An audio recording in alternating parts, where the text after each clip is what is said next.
ইসরায়েলের ভয়াবহ বিমান হামলায় ধ্বংস হয়েছে ইরানের পারমাণবিক ভবিষ্যৎ। রাশিয়ার আকাশ প্রতিরক্ষা ব্যর্থ। এখন ইরান চাইছে এমন এক যুদ্ধ বিমান যা শুধু প্রতিরক্ষা নয় বরং প্রতিশোধও নিতে পারে। আর সেই জায়গায় উঠে এসেছে চীনের Z-10C। কিন্তু প্রশ্ন হলো, এই বিমান কি সত্যিই ইসরায়েলের F-35-এর মোকাবেলা করতে পারবে?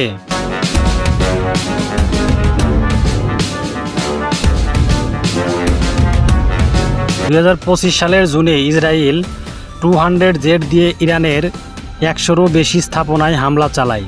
ধ্বংস হয় নাতানজ, ফর্দো, ইস্পাহান, ইরানের মূল পারমাণবিক কেন্দ্র। মারা যান শীর্ষ বিজ্ঞানী এবং সামরিক কমান্ডাররা।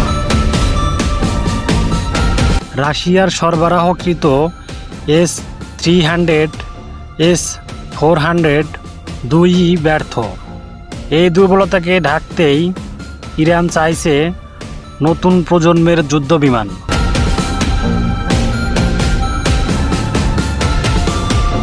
চেংদু Z-10C চীনের তৈরি 4.5 প্রজন্মের মাল্টিরোল ফাইটার। একক WS-10B ইঞ্জিন, সর্বোচ্চ গতি Mach 1.8, AESA radar helmet mountain target system. এটি PL-15 BVR missile, KD-88 strike missile এবং লেজার গাইডেড বোম বহন করতে পারে। AI চালিত glass cockpit, electronics warfare system এবং রাডার জ্যামিং প্রযুক্তি এটিকে করে তুলেছে এক ভয়ঙ্কর প্রতিপক্ষ।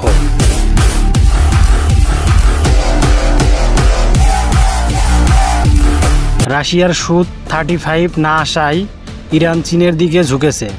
পাকিস্তান ইতিমধ্যে ভারতের রাফাল মোকাবেলায় Z-10C ব্যবহার করেছে। ইরানও চায় এমন একটি যুদ্ধবিমান যা কম খরচে আধুনিক প্রযুক্তি দেবে। চীন বলছে তারা বন্ধু রাষ্ট্রের সঙ্গে প্রযুক্তির ভাগ করতে প্রস্তুত। যদিও ইসরায়েল চীনকে চাপ দিচ্ছে ইরানকে যেন সামরিক উচ্চবিলাস থেকে বিরত রাখা হয়।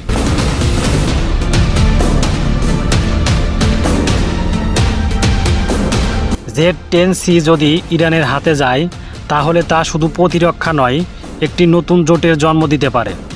চীন, ইরান, পাকিস্তান একত্রে একটি নতুন অক্ষশক্তি।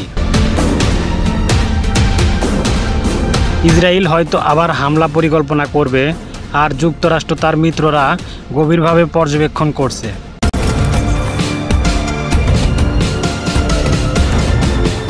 প্রতি Z-10C বিমানের দাম $40 থেকে $50 মিলিয়ন। পশ্চিমা প্রযুক্তির মতো নির্ভরযোগ্য না হলেও এটি সাশ্রয়ী, আধুনিক সেন্সরযুক্ত এবং রাজনৈতিক বাধা কম। রাফাল বা F-35-এর তুলনায় এটি অনেক সহজলভ্য।